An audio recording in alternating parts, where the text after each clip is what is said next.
Saint-Esprit, maintenant et toujours, dans les siècles des siècles. Amen. Alléluia. ô Esprit Saint, Illumine nos cœurs, remplis-nous de ta paix, en nous murmure Abba. Tu es notre Père, ô Dieu, toi notre force, ressource vive. Viens, Esprit Saint, illumine nos cœurs, remplis-nous de ta paix, en nous murmure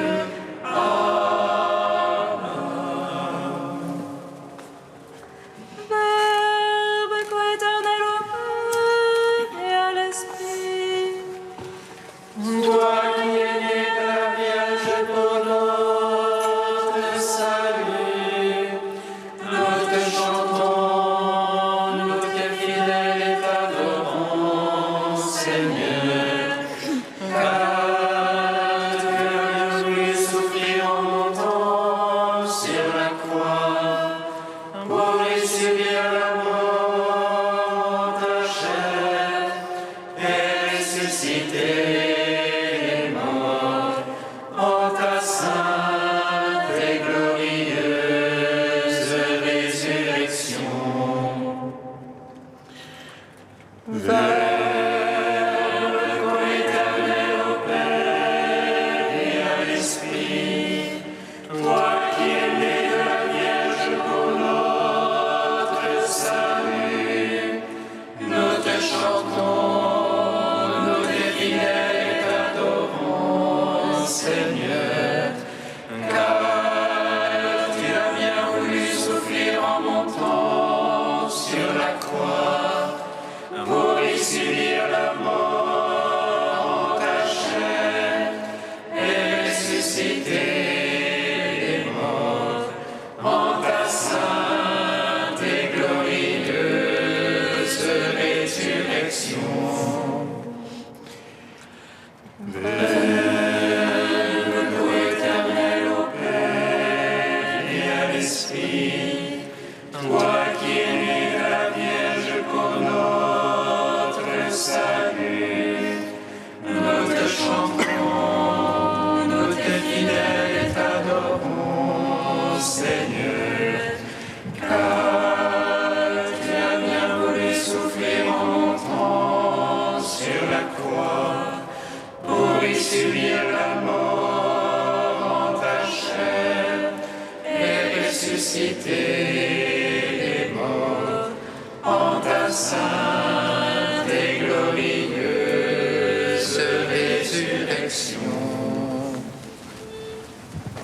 Psaume 118, strophe 3.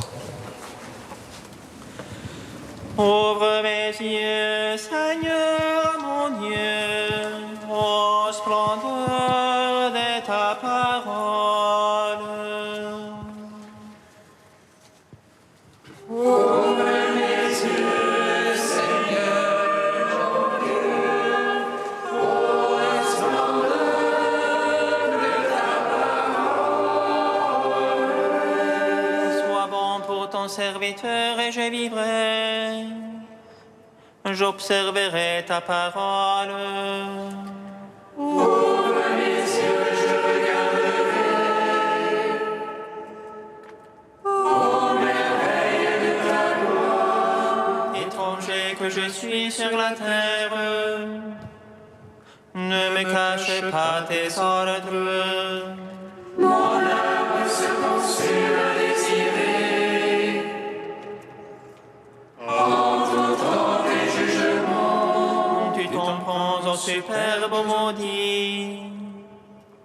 qui sortent de tes ordres. Décharge-moi de la sûreté du mépris, car je garde ton témoignage. Que des princes tiennent séance contre moi. Je médite tes volontés. Ton témoignage, voilà mes délices. Tes volontés, mes conseillers. Gloire au Père, au Fils, au Saint-Esprit. Pour les siècles et les siècles. Amen. Ouvre mes yeux, Seigneur, mon Dieu, au splendeur de ta parole.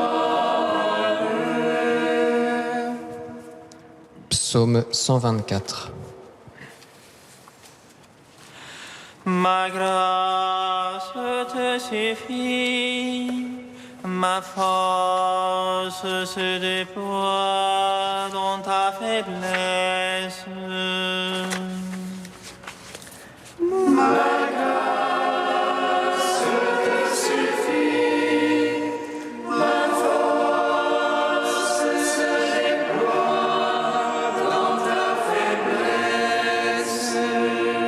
Qui s'appuie sur le Seigneur ressemble à mon Sion.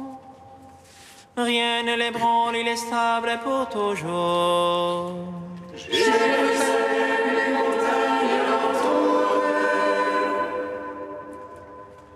Ainsi Dieu entoure son peuple, dès maintenant et pour toujours.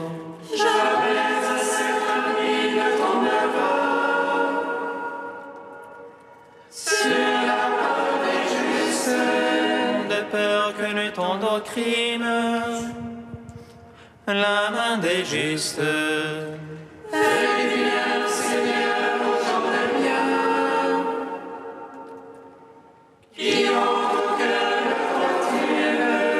Mais les tortueux, les dévoyés, que Dieu les pousse, avec les malfaiteurs. Saint-Esprit, pour les siècles des siècles. Amen. Ma grâce te suffit, ma force se déploie dans ta faiblesse. Psaume 125. Quand le Seigneur amena nos captifs, nous étions comme en rêve. Notre bouche s'emplit de rire, et nos lèvres de chansons. Et l'on disait chez les païens à merveille, que vit pour eux le Seigneur.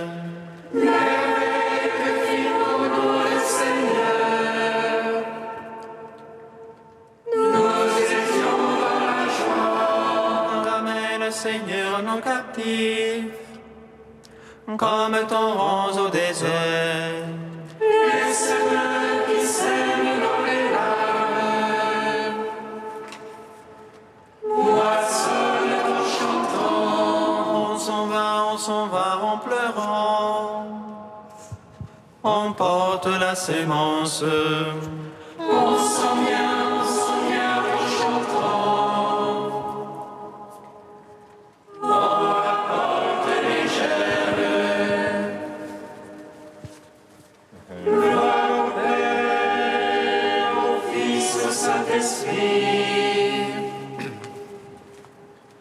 Pour les siècles et les siècles. Amen. Ma grâce te suffit, ma force se déploie dans ta faiblesse. Cantique de Baruch, page 317. Celui qui sait tout connaît la sagesse. Par son intelligence, il l'a scruté. Lui qui a fondé la terre pour toujours, l'a remplie d'êtres vivants. Il envoie la lumière et les vagues, il rappelle le rayon tremblant. Les étoiles brillent à la poste joyeuse, à savoir le monde nous voici. Elle brille avec joie pour leur auteur, c'est lui notre Dieu. Aucun autre ne lui est comparable, il a scruté la connaissance tout entière. Il a révélé à Jacob son serviteur, à Israël son bien-aimé. Ainsi est-elle apparue sur la terre, elle a progressé avec les hommes. Elle est le livre des préceptes de Dieu, la loi qui subsiste éternellement. Celui qui la garde vivra, quiconque l'abandonne mourra. Reviens Jacob, saisis-la, marche vers sa splendeur, à sa lumière. Heureux sommes-nous Israël, ce qui plaît à Dieu nous fut révélé. Rendons gloire au Père Tout-Puissant, à son Fils Jésus-Christ le Seigneur, à l'Esprit qui habite en nos cœurs, pour les siècles des siècles. Amen. De sœur Anne Lécu, et vous les arbres, bénissez le Seigneur. Prière du cèdre.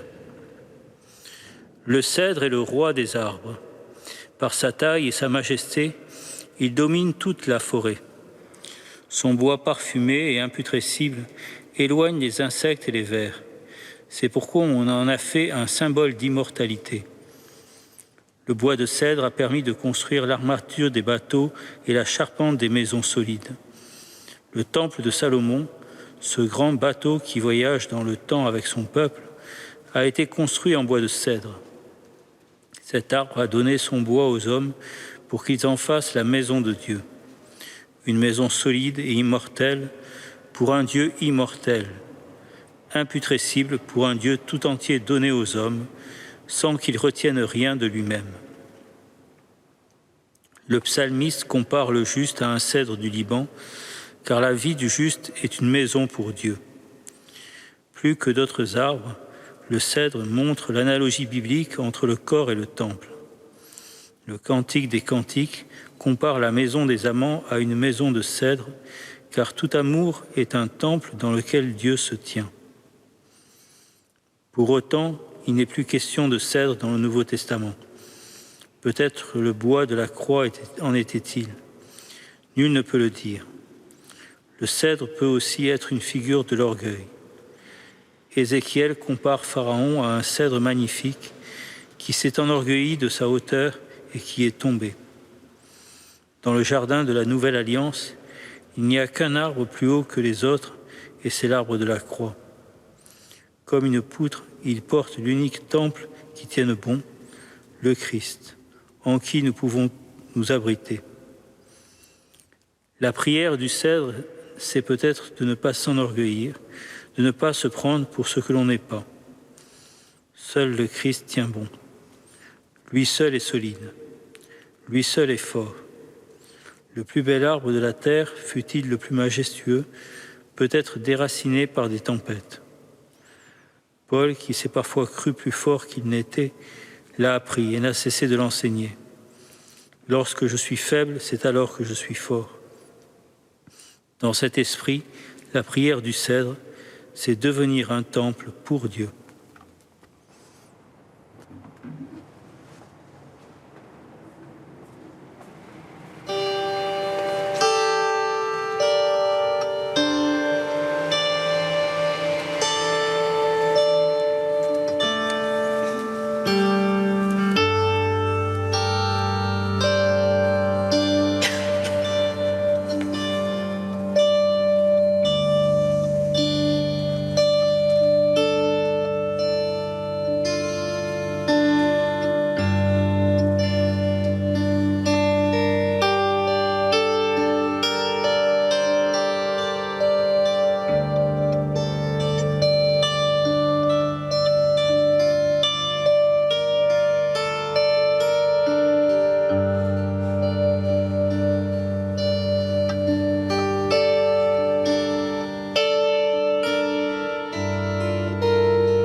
Lecture du livre du prophète Amos. Cherchez le bien et non le mal, afin de vivre. Ainsi le Seigneur, Dieu de l'univers, sera avec vous comme vous le déclarez. Détestez le mal, aimez le bien, faites régner le droit au tribunal. Peut-être alors le Seigneur, Dieu de l'univers, fera-t-il grâce à ceux qui restent d'Israël. Je déteste, je méprise vos fêtes, je n'ai aucun goût pour vos assemblées. Quand vous me présentez des holocaustes et des offrandes, je ne les accueille pas. Vos sacrifices de bêtes grasses, je ne les regarde même pas. Éloignez de moi le tapage de vos cantiques, que je n'entende pas la musique de vos harpes, mais que le droit jaillisse comme une source, la justice comme un torrent qui ne tarit jamais. Gloire à toi, ô Dieu vivant, gloire à toi. Gloire à toi, ô Dieu vivant, gloire à toi.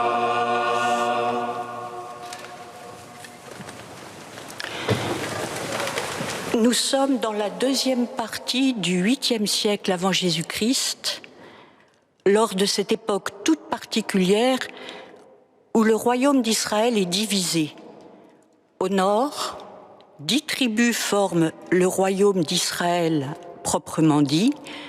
Son roi est à l'époque Jéroboam II et sa capitale Samarie.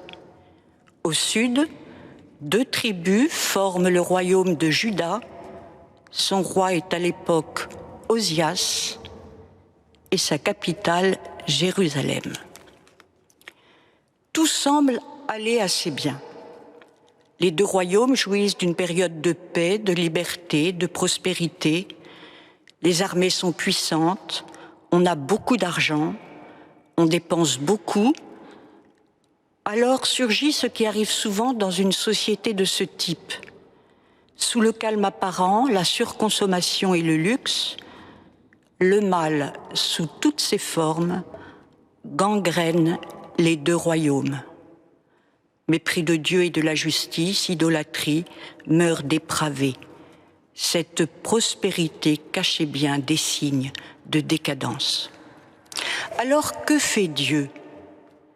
Il va chercher un homme simple, nous dirions un éleveur et un cultivateur, Amos, pour en faire presque malgré lui son prophète. Je ne suis pas prophète ni fils de prophète, dit-il, mais je suis bouvier et je cultive des sycomores. Dieu m'a pris derrière le troupeau et c'est lui qui m'a dit « Va prophétiser à mon peuple Israël ». Et ce petit berger, issu de Tekoa, bourgade proche de Bethléem, va bien prophétiser en effet, dénonçant à temps et à contre-temps les péchés de Juda, d'Israël et des pays avoisinants, avec des images pittoresques, sorties directement de la nature, qui touchent et qui frappent. Je n'en citerai que deux. Il annonce par exemple la ruine de ceux qui ont méprisé le Seigneur en disant qu'il ressemble à un homme qui fuit devant un lion, tombe sur un ours, il entre à la maison, appuie sa main au mur et un serpent le mord. Il prédit à ceux qui sont vautrés dans le luxe qu'il ressemble au berger qui ne sauve de la gueule du lion que 2 pattes et une petite oreille de sa brebis.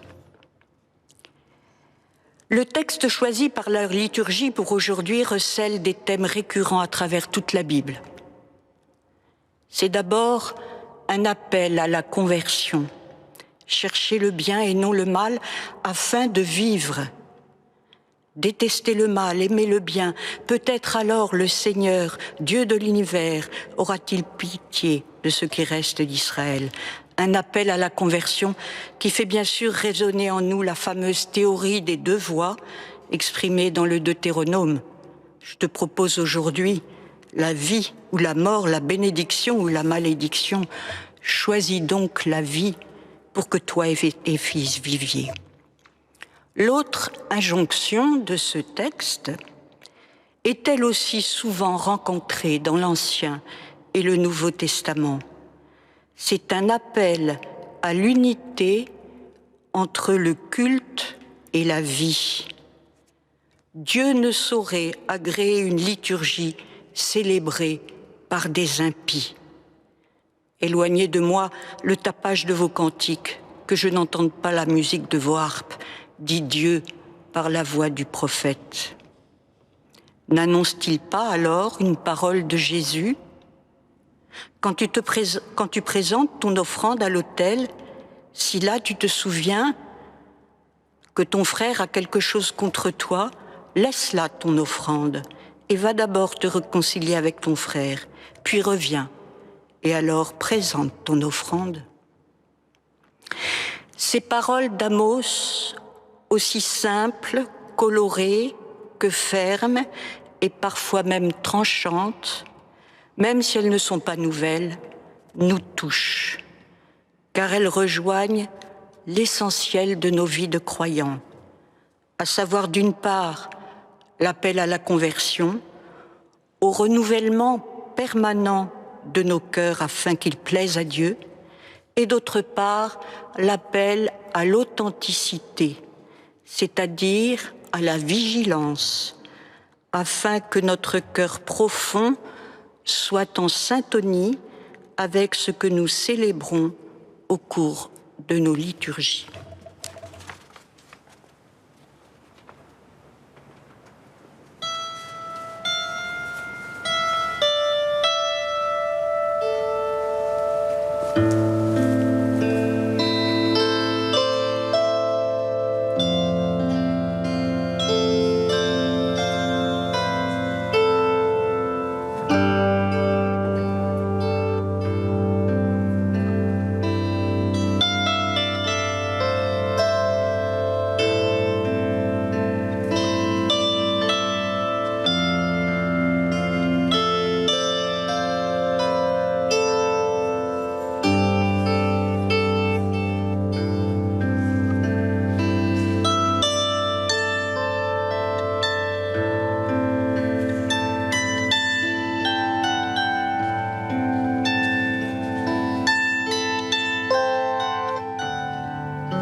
Seigneur, nous te prions pour notre pays, que les nouvelles équipes municipales y gèrent les villes avec sérieux et honnêteté. Nous te prions, Seigneur, parmi les hommes. Seigneur, nous te prions pour les étudiants expatriés, qu'ils puissent s'enrichir humainement et intellectuellement. Nous te prions, Seigneur, parmi les hommes. Seigneur, nous te prions pour notre société, qu'elle sache maintenir un lien de solidarité entre les personnes. Nous te prions, Seigneur, parmi les hommes.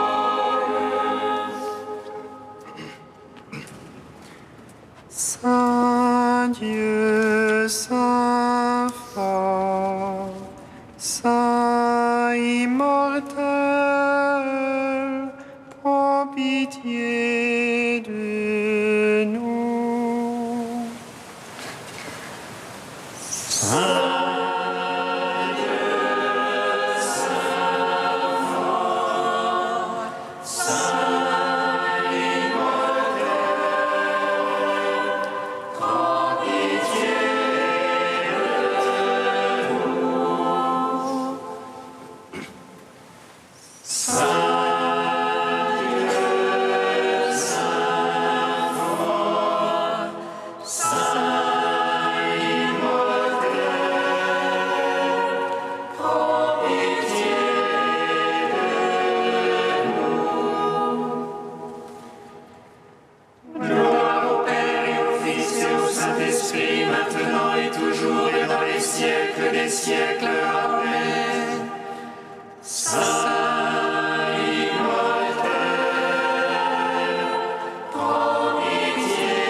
Seigneur, toi qui es un Dieu de justice, conduis-nous à la pleine clarté de l'Évangile, nous te prions.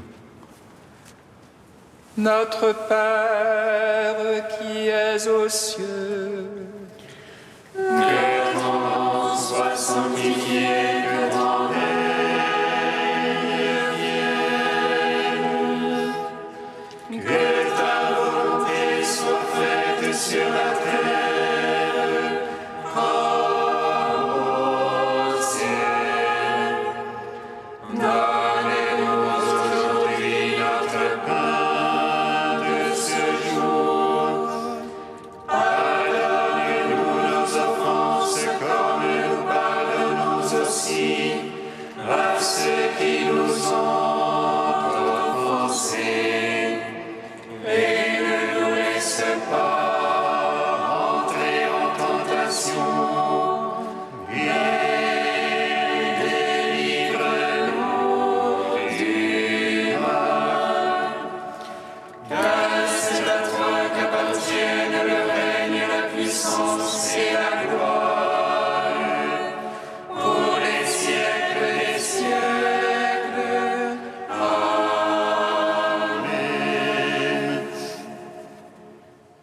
Tu as voulu, Seigneur, qu'en recevant ta grâce, nous devenions des fils de lumière.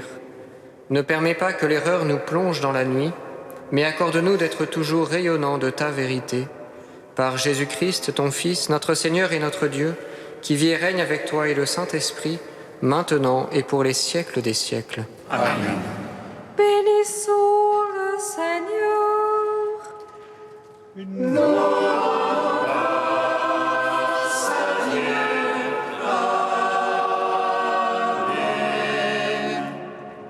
Louange du Seigneur, annonça à Marie qu'elle serait la mère du Sauveur.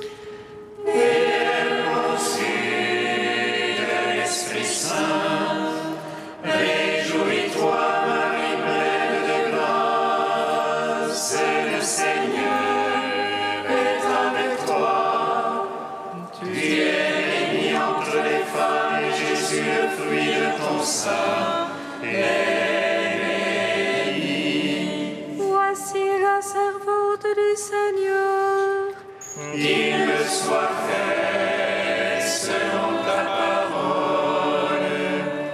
Réjouis-toi, Marie pleine de grâce, le Seigneur est avec toi. Tu es bénie entre les femmes, et Jésus, le fruit de ton sein, est béni. Et le Verbe s'est fait chair. Et il a demeuré parmi nous. Réjouis-toi, Marie pleine de grâce, le Seigneur est avec toi. Tu es bénie entre les femmes, et Jésus, le fruit de ton sein, est béni. Prie pour nous, Sainte Mère de Dieu. Afin que nous soyons rendus dignes des promesses